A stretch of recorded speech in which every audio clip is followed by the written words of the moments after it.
Kuring, kuring, kuring. Ang aming kuring. Ano na naman ba itong intriga ni Corina, mga kababayan? Nagulat tayo nung nakita natin ito sa Billionaire News Channel na binalita ni Corina na mayroon talagang pamagat, mga kababayan, na cheese kill plot sabay litrato ni Sarah. May bago na naman ba issue tungkol dito sa patay-patay? At isasabit na naman sa Inday? Bakit kill plot yan? Corina? Ayun pala, mga kababayan, mayroon daw silang nakuhang info. Ayon sa kanilang reliable source, na ang tinutukoy nilang cheese kill plot ay nagbabalak daw patayin ni Cheese Escudero, mga kababayan, ang impeachment. At kumukuha daw siya ng alyansa dito sa mga kakampi ni VP Sara. Talaga lang ha, Corina? Para daw ma-retain, mga kababayan, ang pagka-Senate President nitong si Waiter. Ha? Ibata ito ni Admiral Sigurado ka, Corina, na mayroong alyansa ng mga makasara at na makakilay? Tapos kill plot pa yung title nyo? Panoorin nyo po, ha? May bago umanong grupong namumuo sa Senado, ang tinatawag na Escudero 11. Escudero 11? Baka si Cheese lang din ang nagpapakalat yan. Nagpapasip-sip na rin ba si Cheese para kampihan ng mga maka-Duterte? Umalis muna siya sa pagka-waiter niya kay Admiral. Papayag kami. Ang kanila raw pakay, kill the VP Sara impeachment. Matagal nang killed in action. Kahit hindi ka pa papayag, Cheese Escudero, talo kayo. Sa makatuwid, sa bilangan, binilang ka nga sa maka-administrasyon. No. Pero wala raw itong katotohanan na ayon kay Senate President Cheese Escudero. O wala naman pala, Kurimaw. Corina. Bakit mo ibinalita? Hindi ka ba makakasuhan ng fake news niyan, Corina Sanchez? Ang detalye sa agenda report ni Hannah T. Porsigido umano. Kung vlogger mag-report yan, mga kababayan, kaliwatahan ng cyber libel ang matatanggap na kaso. Tapos, itong si Corina, parang casual lang nagbabalita, mga kababayan. Ayun pala, tinanong na nila si Cheese, walang katotohanan daw. Si Senate President Cheese Escudero na patayin na ang impeachment trial ni VP Sara. Ito raw ang endgame ni Escudero para makuha ang Ano na ba yan? Nagsibaliktaran na ba pati si Kilay, mga kababayan? Tinalikuran na si Ngagba? suporta ng Duterte Bloc at manatiling Senate President sa 20th Congress. Ito rin daw. In short, nakikipag-bargain itong si Cheese Escudero. Sa tingin nyo, mga kababayan, yung Duterte Bloc papayag na magiging leader nila ito? Suportahan itong si Cheese? Waiter na nga yan ni Admiral. Andun yan nagtatambay sa Palasyo Malacanang, mga kababayan. Dahilan kung bakit naurong ang pagbasa ng Articles of Impeachment laban kay VP Sara. Itinanggi naman ito ni Escudero. I don't see the connection whatsoever. No. Oh, pagalitan mo si Corina. Oh, jeez. Pero wag na, baka magalit sa'yo si Marimar Rojas. Oh. Has nothing to do, especially given the fact that the 20th Congress will have a total... Oh, napatula tuloy, mga kababayan, si Cheese. Naparap. Oh, ito si Cheese, no? Nabudol tayo nito dati eh. Yung patagalog-tagalog niya, yung unang exposure talaga niya, mga kababayan. Sabi natin, oh, eto, maganda ito dahil makata. Tagalog speaking, oh, naiintindihan talaga. Ayun pala, mga kababayan, nagpapanggap lang. Englisherong palaka pala, mga kababayan. Different composition. Sa naunang proposal ni SP Cheese, ngayong araw dapat dadating ang House Prosecutor sa Senado para ma-present nila ang mga reklamo laban kay VP Sara. At bukas sana ang pag-oath nila bilang hukom at maghain ng summons para sa bise. Pero inusog ang mga ito sa June 11. Nagalit si Dilima, mga kababayan, sa pag-usog-usog daw ng schedule. Sabi ni Saba, bring it on. Bilisan na natin, impeach na natin si Inday.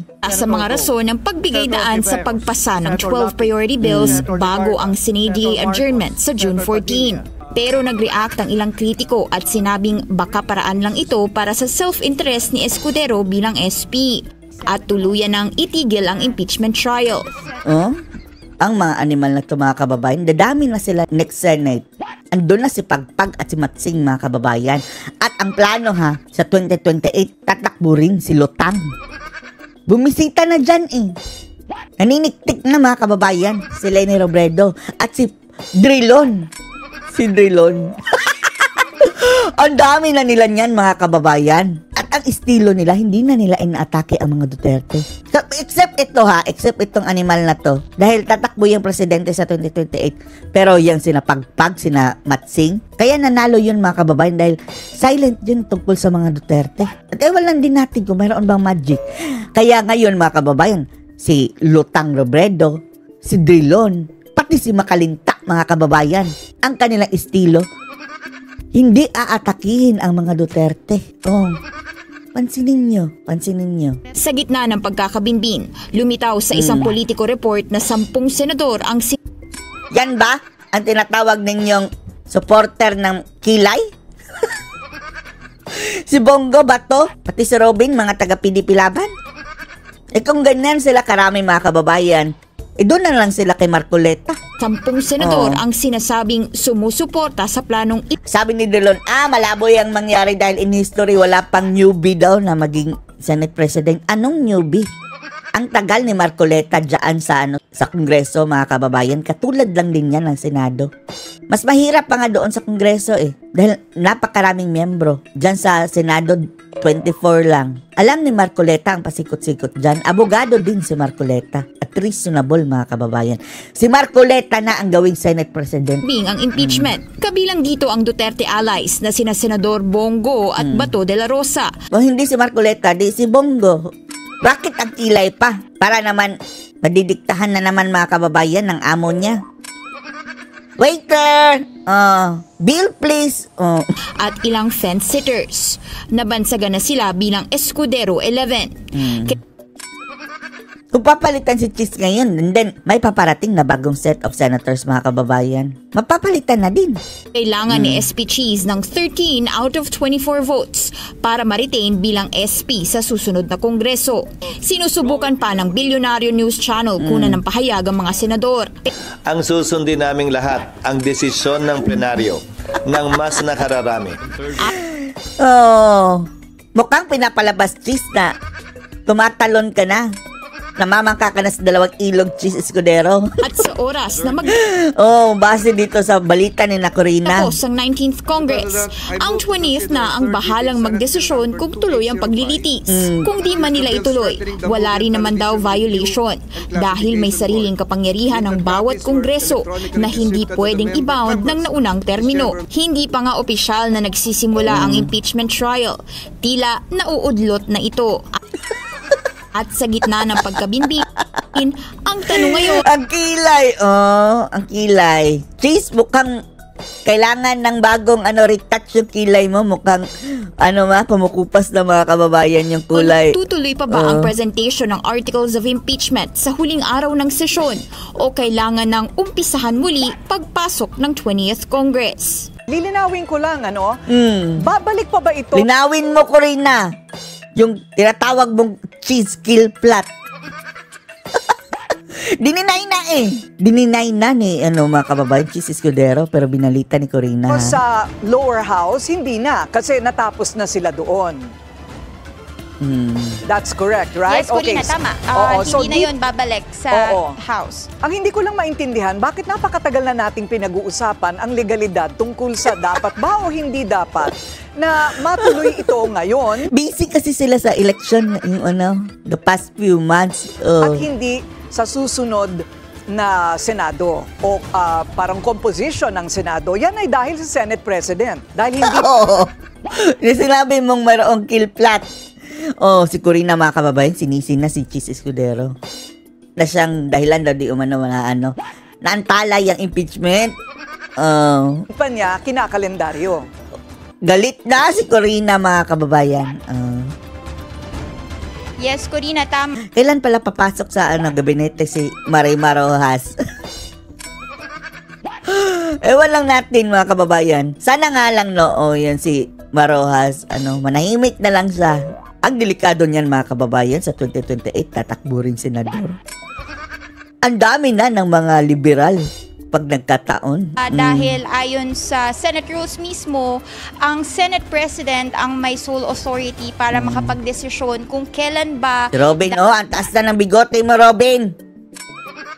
Ahitin mo na yan. dapat i-present yung mga reklamo. Yan na mismo yung sinabi ni SP Cheese Escudero kanina.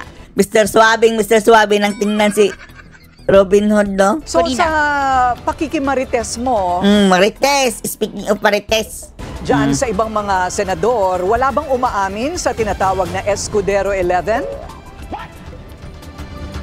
Wala! Corina, sinubukan nating Wala! So ano na ngayon? Ito, balita mo, Corina. magtanong dun sa ibang mga senador pero wala pa ring Oo. sagot so far until now, no? Though meron naman Tingnan nyo, mga kababayan, Marites lang pala, no? Kung mainstream media ang magbalita, okay lang. Kung vlogger, mga kababayan, grabe. Wala na. Ipapa-NBI na yan, mga kababayan. bago pa nagkaroon ng Escudero 11, meron nang nag-express ng kanilang thoughts on the impeachment trial. Ayaw na maging Escudero na maging Senate President. Gusto namin si Marcoleta. Nagsasabing Maniwala kayo kay Drilon na hindi na pwede, mga kababayan, dahil newbie. Maniwala kayo dyan. Senador ba yan? Wala na nga yung bilang. Hindi na yan senador. mamamatay ang impeachment gaya ni Senadora Amy Marcos na kasama doon. Ayaw din namin kay Mangga. Ano yan, sinuswerte? Delikadesa na lang, Amy. Marcos ang presidente. Marcos pa ang Senate President. Tapos ang naghari-harian doon sa baba, pinsan nyo, Romualdez. Delikadesa, Marcos, Amy Marcos. Sa Escudero 11. Pero when it comes to that new report, wala pang opisyal na pahayag yung mga miyembro ng Senado. So Corina. hindi pa final kung matutuloy ang June 11. Nauusog na naman yan. Magagalit na naman si Saba.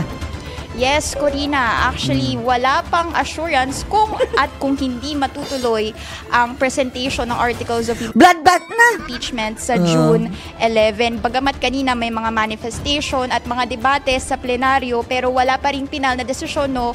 Although this is only the first day at marami pang araw na kailangang antabayanan at ang sagot naman kasi ni SP Cheese kanina ire-refer ito sa yung mga issues sa Committee on Rules pero hindi tiyak kung aaksyonan nga ba ito ng plenaryo bago dumating ang House prosecutors by June 11 and kung walang malinaw na guidelines bago yan, no, doon na nga pwedeng maipit yung proseso at lalo na kapag nagsimula na yung 20th Congress. Balik sa'yo, Corina. Balik salamat. sa'yo, Marites! Anong masasabi niyo dito, mga kababayan? Post your comments below.